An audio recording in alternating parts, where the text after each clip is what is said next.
Both the Bosnian Serbs and the Taliban saw themselves as victims of a vast international conspiracy that had mounted this completely unjustified effort to obliterate, their faith, their culture, and their nationality from the face of the earth. And it was very surprising to me and very sad.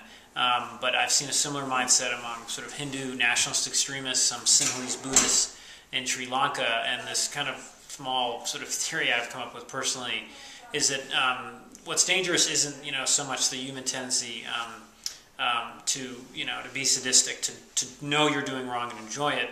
It's much more our ability to rationalize almost anything we do. And both the Taliban and the Bosnian Serbs had told themselves they were completely justified in carrying out these horrible atrocities. When I was in Bosnian Serb custody, I remember some of the guards talking about this great Muslim conspiracy. They said that myself and other journalists were getting money from OPEC to write these lies about the massacres that were happening. The Bosnians were under secret orders as Muslims to produce as many children as possible. That they bred like insects was a phrase, a term that was used by the Bosnian Serbs. And then when I was with the Taliban, they had the same sense that 9/11 was a conspiracy. American troops were forcing Afghan Muslims to convert to Christianity.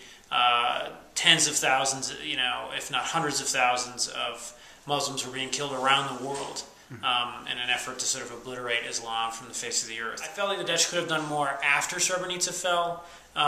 There was a UN officer that was in a surrounded enclave later on in the war, a Canadian officer, and he was actually protecting Serb civilians from a Croatian offensive. He called CNN and was desperately sounding the alarm that these civilians were going to die. There was no effort like that by the Dutch officers, and I feel like after the town fell, the Dutch could have done more to sound a public alarm. Maybe it wouldn't have stopped the massacres, but they could have at least tried. They should have tried every tool at their disposal to protect the people. I think don't overpromise that the West kind of saying they're going to protect this place, they're going to stop this and that from happening.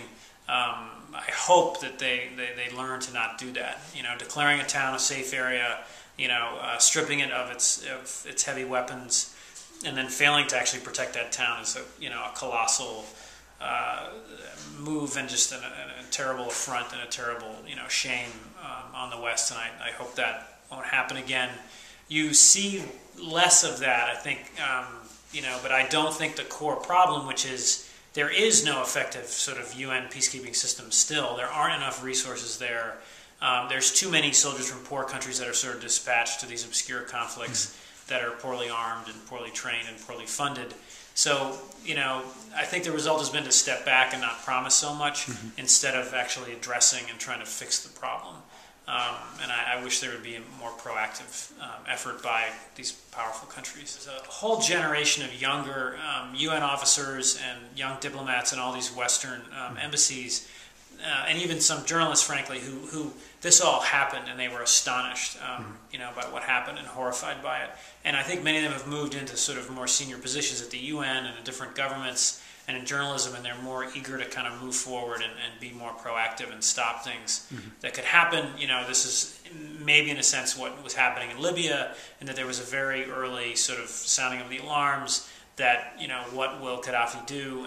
And I hope that generation is now going to continue to have more of an impact. But it's a very, early and sort of weak system now. It's just individuals. It's not really a sort of broad consensus to do more.